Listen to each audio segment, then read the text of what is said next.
Online कक्षा में आप सभी का स्वागत। आज हम अभिज्ञान शाकुंतलम के दूसरे अध्याय का प्रारंभ करेंगे। इसको प्रारंभ करने से पहले हम इसके कथानक का अवलोकन करते हैं। इस अंक का कथानक क्या है, इसे ध्यान से सुनिएगा और उसके बाद में हम पहला और दूसरा श्लोक पढ़ेंगे। इस कथानक में का प्रारंभ राजा विदूषक और सेनापति की बातों से प्रारंभ होता है। आखेट का प्रसंग प्रारंभ होता है, उपस्थित होता है। आलसी विदूषक जो पहले से ही आखेट से परेशान होता है, वह अपनी जान बचाना चाहता है। राजा भी दुष्शकुंतला के कारण आखेट से बचना चाहती हैं, अतः वे आदेश देते हैं कि आखेट बंद कर दिया जाए। तभी कण्व के आश्रम से के दो तपस्वी आकर यज्ञ में विघ्न डालने वाले राक्षसों से अपनी रक्षा करने के लिए राजा से प्रार्थना करते हैं। इसी समय हस्तिनापुर से एक दूत संदेश लाता है कि चौथे दिन देवी के उपवास की पारणा के समय राजा को हस्तिनापुर पहुंचना है। शकुंतला पर मुग्ध राजा तपोवन नहीं छोड़ना चाहता, राजा को हस्तिनापुर नहीं छोड़ना चाहता और राजा दुष्यंत जो है वो दुविधा में पड़ जाता है। अंत में विचार करके वो अपने कर्तव्य का पालन करने के लिए विदूषक को हस्तिनापुर भेज देता है। साथ ही विदूषक के चंचल स्वभाव को जानकर शकुंतला के प्रति प्रणय की बातों के संबंध में यह कहकर झुठला देता है कि ये सब जो बातें हैं वे केवल परिहास में कही गई हैं, इन्हें सत्य ना समझ लेना। राजा की यही मिथ्या बातें आगे दुखद की परिस्थितियां उत्पन्न करने में सहायक होती हैं। इसका प्रारंभ देखिए। दूसरे अंक के प्रारंभ में पहला श्लोक है, कामं प्रिया न सुलभा मनस्तु तद्भाव दर्शना आश्वासी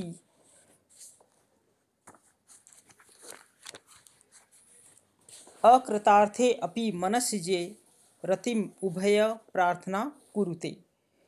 यहाँ पर क्या है, दूसरे अंक के प्रारंभ में राजा जो दुष्यंत है वो परिवार के साथ में प्रवेश करता है और राजा दुष्यंत अपने मन में स्वयं ही ये बात करता है, कहता है कि कामं प्रिया न सुलभा मनस्तु तद्भाव दर्शना आश्वासी अकृतार्थे अपि मनसिजे रतिम उभय प्रार्थना कुरुते। अन्वय देखिएगा, कामं प्रिया न सुलभा, कामम मतलब भले ही, प्रिया न सुलभा, ये शकुंतला जो है मुझे क्या है सुलभ ना हो, मतलब कि ये शकुंतला मुझे शायद भले ही मुझे प्राप्त ना हो। तद्भाव दर्शना आश्वासी, किंतु क्या है मैं उसके भावों को देखने से कैसा हूँ, आश्वस्त हूँ। मनसिजे अकृतार्थे अपि मनसिजे रतिम उभय प्रार्थना कुरुते। देखिएगा क्या है, देखिए तू मनः यानी कि मनसिजे अकृतार्थे अपि, कामदेव के सफल न होने पर भी उभया प्रार्थना यानी कि दोनों की परस्पर मिलने की जो प्रार्थना है, मिलने की जो अभिलाषा है, रतिम कुरुते यानी कि वो क्या है परस्पर अनुराग को उत्पन्न करती है। भले ही प्रिय शकुंतला सुलभ ना हो, किंतु मेरा मन क्या है उसके भावों को देखने से आश्वस्त है और कामदेव के सफल ना होने पर भी दोनों की परस्पर मिलने की जो अभिलाषा है वो कैसी है, अनुराग को उत्पन्न करती है। फिर से देखिएगा, कामम प्रिया न सुलभा, कामम भले ही, प्रिया न सुलभा, प्रिया शकुंतला सुलभ ना हो, किंतु तद्भाव दर्शना आश्वासी, उनके भावों के देखने से आश्वस्त है। मैं कैसा हूँ, आश्वस्त हूँ। मनसिजे अकृतार्थे अपि, मनसिजे मतलब होता है कामदेव के अकृतार्थे अपि, सफल ना होने पर भी, उभय प्रार्थना दोनों की परस्पर जो मिलने की जो प्रार्थना है या अभिलाषा है, रतिम कुरुते परस्पर क्या है अनुराग को उत्पन्न कर रही है। दुष्यंत क्या है मन ही मन ये सोचता है कि ये शकुंतला मुझे आसानी से ना भी मिले, भले ही ये कठिनाई से प्राप्त हो, पर मेरा मन क्या है इसके हाव भावों को देख कर के कैसा है, संतुष्ट हो गया है। यह निश्चित होने पर ना होने पर कि कण्व आज्ञा देंगे या नहीं देंगे, तथा अभी तक शकुंतला के द्वारा शब्दों से स्नेह व्यक्त भी ना किए जाने के कारण ये कैसी है, असुलभ है। प्रिया और प्रिय के मिलने में कामदेव की कृतार्थता कही जाती है, क्योंकि उसका काम मिलन कराना होता है। कामदेव कैसा होता है, जो प्रिया और प्रिय को मिलन कराने वाला होता है। शकुंतला की कामना अभी तक क्या है, अनुमान से ही की जा रही है, फिर भी वह राजा दुष्यंत को आश्वासन और आनंद देती है। राजा के कहने का तात्पर्य यह है कि बहु प्रयत्न साध्य वस्तु की अप्राप्ति से निराश हुए और संयोग सुख से वंचित हुए भी नायक नायिका की जो आपस की जो प्रेम भावना है, दोनों के मन में आनंद उत्पन्न करती है। शारीरिक संतुष्टि भले ही ना हो, परंतु क्या है, मनस्तुष्टि तो हो ही जाती है। इसलिए इस श्लोक में क्या है, इन दोनों के परस्पर मिलन की जो अभिलाषा है वो कैसी है, आपस में आश्वासन को उत्पन्न कर रही है। इसी तरह से दूसरा श्लोक हम देखते हैं। राजा अपने मन में यह सोचता है, दुष्यंत कहता है, राजा जो है अब शकुंतला को देखते हुए अपने मन में यह कहता है, स्निग्धम वीक्षितम अन्यतो अपि नयनी यत्प्रेरयन्त्या तया यातम यच्च नितंबयो गुरुतया मंदम विलास आदिव मागा इति उपरुद्धया यद्यपि सा सासूयम उक्ता सखी सर्वं तत्किल मत्परायणो अहो कामी स्वताम पश्यति। राजा अपने मन में ही कहता है, क्या कहता है, देखिए, स्निग्धम वीक्षितम अन्यत अपि नयने प्रेरयन्त्या, यानी कि दूसरी ओर, अन्यत मतलब दूसरी ओर, अर्थात दूसरी ओर प्रेरयन्त्या प्रेरित करते हुए या डालते हुए, अन्यत अपि नयने प्रेरयन्त्या, अन्यत मतलब दूसरी ओर भी, नए नए नेत्रों को दूसरी ओर प्रेरित करते हुए या डालते हुए, तया यानी कि उस शकुंतला के द्वारा, यत स्निग्धम वीक्षितम जो स्नेहपूर्वक देखा गया। ये राजा क्या है, अपने मन में सोचता है कि भले ही ये शकुंतला मुझसे प्रेम ना करती हो, परंतु इसके जो हाव भाव हैं उनको देखकर मुझे लगता है कि ये मेरे प्रति क्या है, आकर्षित है।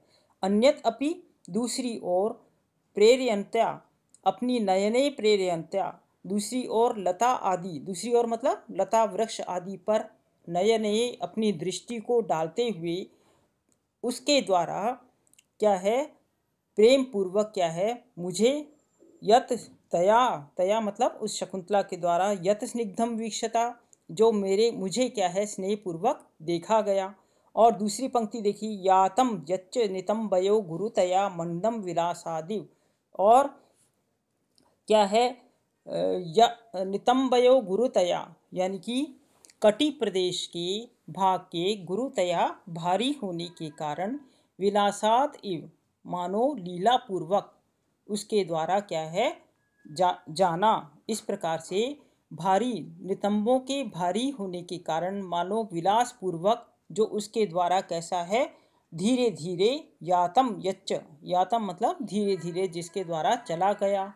और मागा, फिर तीसरी पंक्ति देखिएगा, मागा मत जाओ इति उपरुद्धया, इस प्रकार से रोकी गई, माँ जाओ इस प्रकार से, उपरुद्धया इस प्रकार से रोकी गई, सासूयम उक्ता ईर्ष्यापूर्वक कहा गया, ईर्ष्यापूर्वक कहा गया।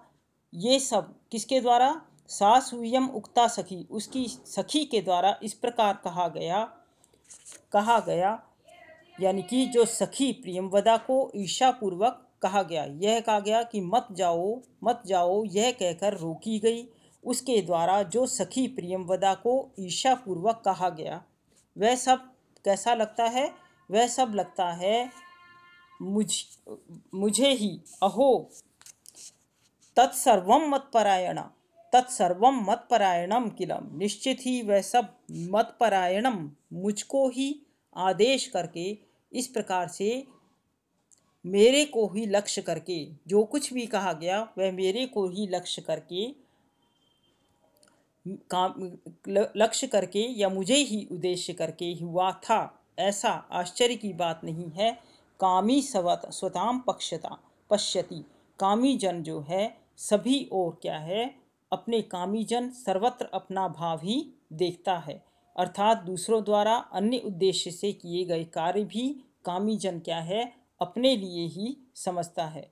दूसरी ओर फिर से देखिएगा, दूसरी ओर अर्थात लता वृक्ष पर भी अपनी दृष्टि डालते हुए जो उसके द्वारा स्निग्धम वीक्षतम, मुझको क्या है प्रेम पूर्वक देखा गया, और नितंबो वयो गुरुतया, नितंबों के भारी होने के कारण, मंदम मंदम विलासादि विलासता के कारण से जो मंदम मंदम धीरे धीरे उसके द्वारा चला गया। मागा इस प्रकार से, मत जाओ इस प्रकार से रोकी गई। सासुयम उक्ता सखी, अपनी प्रियमवदा सखी को ईर्ष्यापूर्वक कहा गया।